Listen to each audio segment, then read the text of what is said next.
हर त्योहार एक संदेश लाता है। हर कथा में भक्ति का प्रकाश छिपा है। भक्ति नंदिता पर जानिए हर पर्व का गूढ़ रहस्य और अपनाइए भक्ति का सही मार्ग।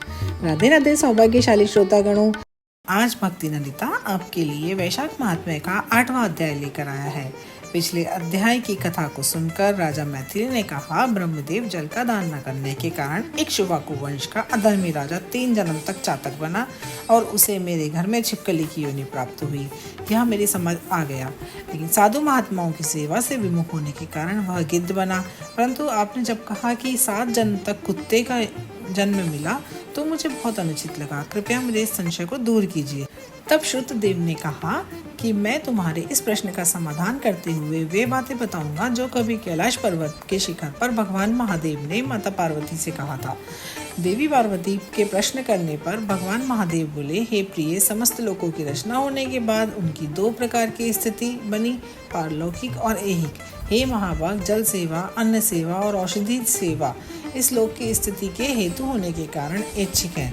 परलोक की स्थिति के हेतु साधु सेवा, विष्णु सेवा और धर्म सेवा है। ऐहिक हेतुओं को करने से तत्काल धन संपत्ति की प्राप्ति होती है। अप्रिय बातें कहना भी दुख का कारण होता है। इस विषय में एक प्राचीन इतिहास तुमसे कहता हूँ, सुनो। यज्ञ के लिए दीक्षित होकर दक्ष प्रजापति एक बार भगवान शिव के बुलाने के लिए कैलाश पर्वत पर गए। उन्हें आया हुआ देखकर दक्ष की भलाई के लिए ही शिवजी अपने आसन पर ही बैठे रहे और वहां से उठे नहीं। दक्ष प्रजापति ने मूर्खतावश इसे अपना निरादर समझा और वह क्रोध में भर गए। महादेव जी के सामने उनको भला बुरा कहने लगे। महादेव जी का उन्होंने पूरी तरह से अपमान किया और पार्वती को अपने यज्ञ का निमंत्रण भी नहीं दिया। वे जैसे आए वैसे ही लौट गए। तत्पश्चात उन्होंने यज्ञशाला में बुलाकर मुनिजनों को साथ लेकर यज्ञ आरंभ कर दिया। वे निरंतर भगवान शंकर की निंदा करते रहे। उनके इस यज्ञ में भगवान विष्णु और भगवान ब्रह्मा को छोड़कर समस्त देवता, सिद्ध, चारण, गंधर्व, यक्ष, राक्षस, किन्नर सम्मिलित हुए। यज्ञ में सभी को जाता हुआ देखकर सती का मन भी चंचल हो उठा। वे पिता के उत्सव को देखने और परिवार वालों से मिलने के लिए विकल हो गईं। महादेव जी ने सती को बहुत समझाने की कोशिश की, लेकिन वो नहीं मानी। तब महादेव जी ने नंदी को सवारी के लिए भेज दिया और रक्षा के लिए अपने करोड़ों भूत प्रेत गण भेज दिए। जब सती पिता के घर पहुंची तो उनका किसी ने कोई स्वागत नहीं किया और उनकी उपेक्षा ही की। तब सती उदास होकर यज्ञशाला में गई। वहां सती ने सभी को देखा, परंतु किसी ने उनसे बात तक नहीं की। सती ने यह भी देखा कि दक्ष ने यज्ञ में सभी देवताओं को आहुति दी, परंतु रुद्र को आहुति देने की बारी आई तो उन्हें छोड़ दिया गया। आगे की आहुति देने लगे। पति के इस अपमान को देखकर सती को बड़ा दुख हुआ। सती ने कहा कि आपने रुद्र को आहुति नहीं दी है। इस यज्ञशाला में उपस्थित ऋषि, मुनि और महात्माओं ने आपकी दुष्ट बुद्धि को दूर करने का प्रयास नहीं किया। लगता है इस समय आप सभी से विधाता विमुख हो गया है। दक्ष स्वयं भगवान शंकर की निंदा करने लगे। उन्होंने पति की निंदा सुनने के पाप से प्रायश्चित पाने हेतु यज्ञ कुंड में कूदकर अपने शरीर को जला डाला। उस समय सती को जलता हुआ देखकर शिवगण क्रोध में भर गए और चारों दिशाओं में हाहाकार मचने लगा। फिर सभी गण भागकर शिवजी के पास पहुंचे। उन्हें सती के प्राण त्याग की कथा सुनाई। तब भगवान शिव ने क्रोधित होकर अपनी एक जटा को उखाड़कर पृथ्वी पर पटक दिया। देखते ही देखते उससे महाबली वीरभद्र प्रकट हुआ। उसका शरीर अत्यंत विशाल था। उसकी सहस्त्र भुजाएं थी। साक्षात यमराज के समान प्रतीत होता था। उसने हाथ जोड़कर भगवान शंकर जी से कहा, हे देव, आप मुझे आज्ञा दें कि मैं क्या करूं। तब भूत भावन भगवान शिव ने कहा, हे वीरभद्र, तुम भूत गणों को साथ लेकर दक्ष की यज्ञशाला को जाओ और उस नराधम दक्ष को नष्ट कर दो, जिसके कारण सती ने अपना शरीर त्याग दिया है। तब महादेव जी की आज्ञा पाकर वीरभद्र शिवगणों की विशाल सेना को लेकर दक्ष की यज्ञशाला में जा पहुंचा। वहां पहुंचते ही उसने यज्ञ को विध्वंस कर डाला।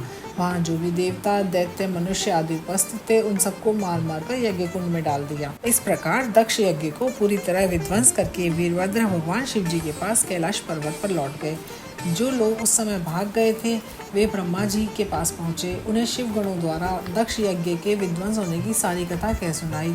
सब वृत्तांत सुनकर ब्रह्मा जी बोले, भगवान महादेव जी समस्त देवताओं के पूज्य हैं। दक्ष ने गर्व के वशीभूत होकर उनका जो अपमान किया है उसका यथेष्ट दंड मिल चुका है। अब हम सबको शिव की शरण में चलना चाहिए और उनका क्रोध शांत करना चाहिए, अन्यथा बहुत प्रलय हो जाएगी। तब ब्रह्मा जी को आगे करके सभी देवता कैलाश पर्वत पर पहुंचे। वहां सबने प्रार्थना करते हुए कहा, हे देवादिदेव महादेव, आप समस्त देवताओं द्वारा पूजित हैं। आप ही समस्त सृष्टि के पालक और संहारक हैं।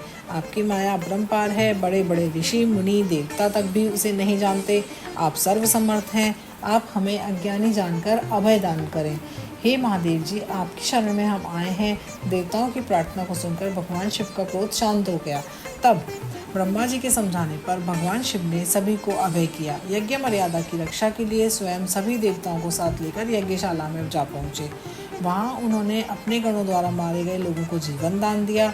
दक्ष का सिर जो कि अग्नि में जल गया था, इस कारण उसे जीवित करने की इच्छा से महादेव जी ने बलि के लिए लाए गए बकरे का सिर काटकर दक्ष की धड़ पर रख दिया। वह पुनर्जीवित हुए और दक्ष ने भगवान शिव को प्रसन्न करने के लिए प्रार्थना की। बकरे का मुंह होने के कारण वह बम बम मात्र ही कह सका। उस शब्द को सुनकर भगवान शिव प्रसन्न हो गए। उसी समय से भगवान शिव को प्रसन्न करने के लिए बम बम शब्द का प्रयोग किया जाता है। इस तरह सभी का कल्याण करके भगवान शिव अपनी उपस्थिति में ही दक्ष के उस यज्ञ को पूर्ण कराते हैं। इसके बाद दक्ष कन्या सती ने गिरिराज हिमालय की पत्नी मेनका के गर्भ से पार्वती के रूप में जन्म ले लिया। वह कन्या धीरे धीरे हिमाचल के यहाँ बढ़ने लगी। उसी समय तारकासुर नामक महाबली दैत्य ने जन्म लेकर परमेष्ठी ब्रह्मा जी को प्रसन्न करने की इच्छा से घोर तप किया। उसकी तपस्या से प्रसन्न होकर ब्रह्मा जी ने उसे वरदान दिया कि तुझे महादेव जी का पुत्र ही मार सकेगा। संसार में अन्य कोई देवता, दैत्य या मनुष्य नहीं मार सकता। इस वरदान को पाकर वह राक्षस बड़ा प्रसन्न हुआ और देवताओं को सताने लगा। उसने इंद्र को स्वर्ग से मार भगाया। स्वयं इंद्र बनकर स्वर्ग का सुख भोगने लगा। तब इंद्र सहित सभी देवता कांतिहीन होकर भगवान ब्रह्मा जी के पास गए और बोले, प्रभु, आपके दिए हुए वर को पाकर तारकासुर महापराक्रमी हो गया है। उसने हम सभी को त्रस्त करके भगा दिया है। अब ब्रह्मा जी बोले, यदि तुम तारकासुर से मुक्ति पाना चाहते हो तो मेरी बात को ध्यान से सुनो। भगवान शिव की भार्या सती ने हिमाचल के घर पे जन्म लिया है और भगवान शिव बहुत समय से तपस्या कर रहे हैं। तुम लोग कोई ऐसा उपाय करो जिससे भगवान शिव की समाधि भंग हो जाए और पार्वती से वे विवाह कर लें। जब तक भगवान शिव पार्वती से विवाह नहीं करते तुम्हारी दशा में सुधार नहीं हो सकेगा, यह निश्चित है। तब देवराज इंद्र ने भगवान ब्रह्मा की बात मानकर देवगुरु बृहस्पति से सलाह करके नारद जी को हिमालय के पास भेजा। नारद जी ने जाकर हिमालय को पार्वती के पूर्व जन्म का वृत्तांत सुनाया और कहा कि राजन, तुम्हारी कन्या पूर्व जन्म में दक्ष कन्या सती थी। इसका विवाह भगवान शिव के साथ करो, तभी सबका कल्याण होगा।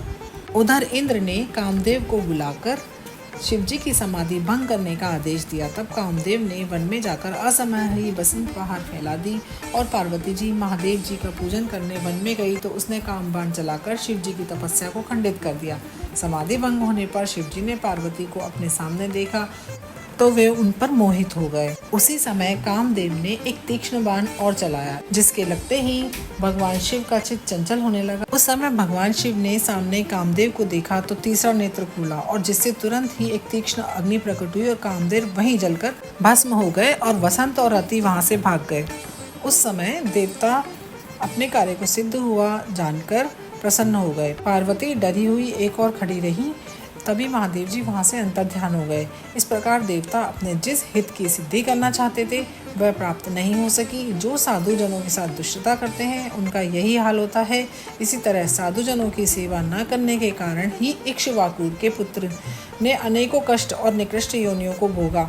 हे राजन, जो इस परम पुनीत वृत्तांत को पढ़ते या श्रवण करते हैं वे निसंदेह ही जन्म मरण के चक्र से मुक्त होकर दिव्य गति को प्राप्त करते हैं। भगवान शिव जी का यह पावन आख्यान मोक्ष को देने वाला है।